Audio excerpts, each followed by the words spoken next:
안녕하세요. 작은 개발자입니다. 오랜만에 창업 이야기인데요. 작은 스타트업 채팅방에서도 지원하셨던 분이 많았었죠. 저도 이번에 처음 창업하는 사람들을 위한 정부의 지원책인 예비 창업 패키지 과정을 가까이에서 볼 수 있는 기회가 있었는데 보다 보니 얻은 게 있어서 그 이야기를 해보고자 합니다. 저도 예전에 정부 지원 사업을 해본 적이 있는데 그 경험으로 얻었던 생각은 정부 지원 사업 별로 할 필요 없다였습니다. 선정 과정도 복잡하고 비용도 마음대로 쓸 수 없고 필요 없는 수업을 반드시 들어야 하기도 하고 창업할 때 무엇보다 가장 중요한 시간을 많이 낭비하게 되는 것 같아요. 그냥 정부에서 하는 생색내기 사업으로 느껴졌습니다. 하지만 수년이 지난 지금 많이 다듬어졌고 지원책이 꽤나 괜찮다라는 생각이 들었습니다. 저의 생각도 좀 더 깊어져서 어떤 사람이 정부 지원 사업을 받아야 할지 어떻게 활용해야 하는지 조금 더 알게 되었고 그런 내용을 공유드릴까 합니다. 우선 저의 구독자의 많은 수를 차지하시는 개발자분들, 창업을 한다면 이런 정부 사업은 아직도 받지 않는 게 좋다고 생각을 합니다. 개발자니까 직접 만들어서 확인을 해보면 되는 것인데 이렇게 정부 지원 사업을 받아서 할 필요가 없어요. 사업 계획을 만들고 준비하고 서류 작업하고 발표하고 이러한 일들은 개발자가 잘하는 영역도 아니고요. 외주 비용을 벌고자 하는 게 큰데 외주 업체를 알아보고 계약을 하고 관리를 하는 이런 과정을 통해 서비스를 만드는 것보다 직접 만드는 게 더 쉽고 편합니다. 정부 지원 사업에 선정되어서 외주로 개발을 하려고 하면 현타가 몇 번이고 올 거예요. 이 시간에 내가 개발을 하고 말지 생각을 하게 될 겁니다. 아마 그래서 이전에도 제가 정부 지원 사업은 안 하는 게 낫다라고 생각을 했었던 것 같아요. 보통 개발을 먼저 시작하면 틈새 시장에서 돈을 벌 수 있는 작고 간단한 서비스를 직접 만들어 볼 텐데 이런 아래에서 위로 올라가는 작은 사업이 정부 지원 사업으로 선정되기도 쉽지는 않은 것 같아요. 개발자를 포함해 팀을 완성하였고 시장에서 이력을 가지고 있는 사람들은 정부 지원 사업보다는 국내에서 스타트업 투자를 하는 VC를 만나서 바로 수억 원대의 투자를 받으면 됩니다. 이미 준비가 다 되어 있는데 괜히 지원할 필요는 없어요. 이런 민간 투자 시장은 이력과 인맥, 전문성을 가진 프로의 시장이기 때문에 처음 무언가를 하려는 사람과는 어울리지는 않습니다. 개발자가 아니지만 사업을 만들 아이디어를 가지고 있고 이제 막 처음으로 창업을 준비하는 분들께는 정부 지원 사업을 강력 추천드립니다. 아무것도 안 가지고 있어도 아이디어로 사업계획서를 잘 써서 준비를 한다면 선정이 되고 지원금을 받아서 원하는 것을 개발해낼 수 있을 거예요. 정부 지원 사업을 신청하는 과정, 사업을 기획하고 서류를 작성하는 과정도 의미가 있습니다. 사업을 더 구체화할 수 있어요. 회사 경험이 없는 사람들에게는 서류를 작성하는 방법을 알 수 있게 해주기도 하고요. 서류를 제대로 작성 못하는 사람이 어디 있을까 생각도 들지만 정말 잘 못하는 사람들도 많습니다. 이런 사람들에게 양식이 있는 서류를 채워 넣으면서 아이디어를 구체화하는 과정은 매우 중요합니다. 회사 경험이 수년 동안 있고 이런 문서 작업을 쉽게 할 수 있는 사람이라면 아마 서류 통과는 크게 어렵지 않을 거예요. 정부 지원 사업에 선정되려면 사업을 구체적으로 잘 작성하는 것도 중요한데 정부의 입맛에 맞는 사업으로 신청하는 것이 더 중요한 것 같아요. 예를 들어 데이팅 앱을 만든다고 해요.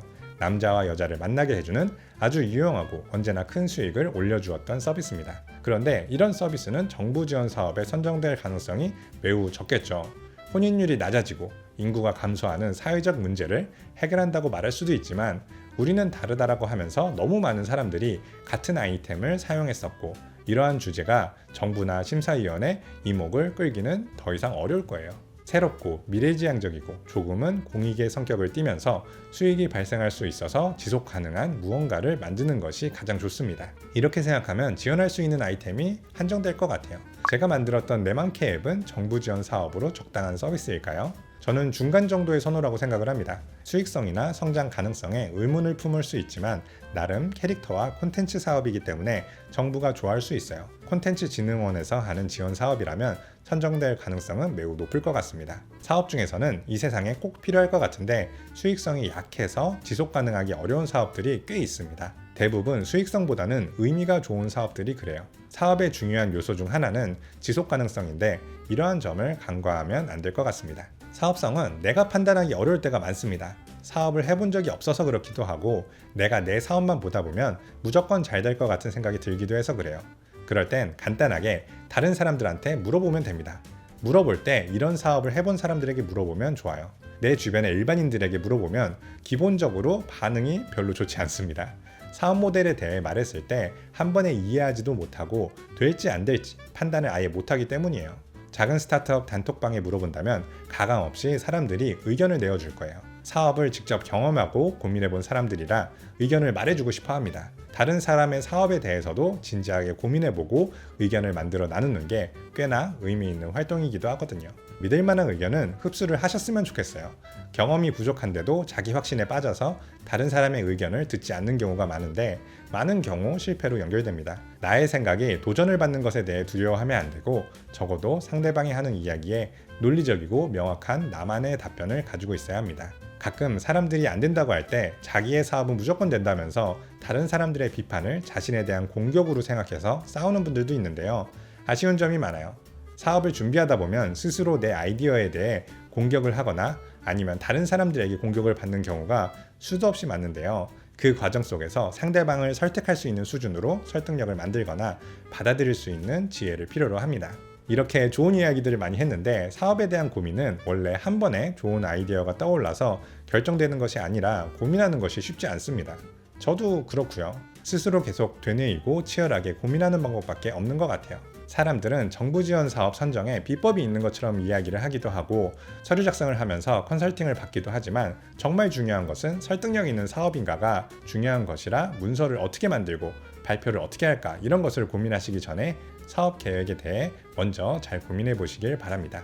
핵심이 되는 사업 계획은 결국 내가 만들어야 하니까요. 예비 창업차 패키지도 그렇고 정부 지원 사업에서 수억, 수십억 규모의 큰 투자를 받는 것이 아니기 때문에 그것으로는 회사를 자립할 수 있는 충분한 궤도에 올리기는 어려울 거예요.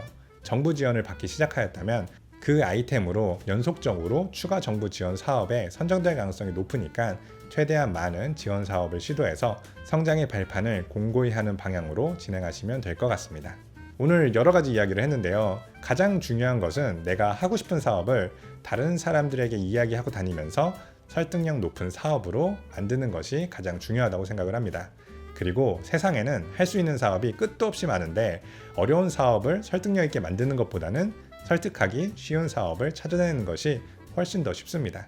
그리고 그것이 정부 지원 사업으로 선정되는 비결이라고 생각을 해요. 내가 무엇을 하고 싶고 할 수 있는지, 정부에서는 어떤 사업을 원할지 교집합을 잘 찾아서 정부 지원 사업으로 창업해 보셔도 좋을 것 같습니다. 여기까지 작은 개발자였습니다. 감사합니다.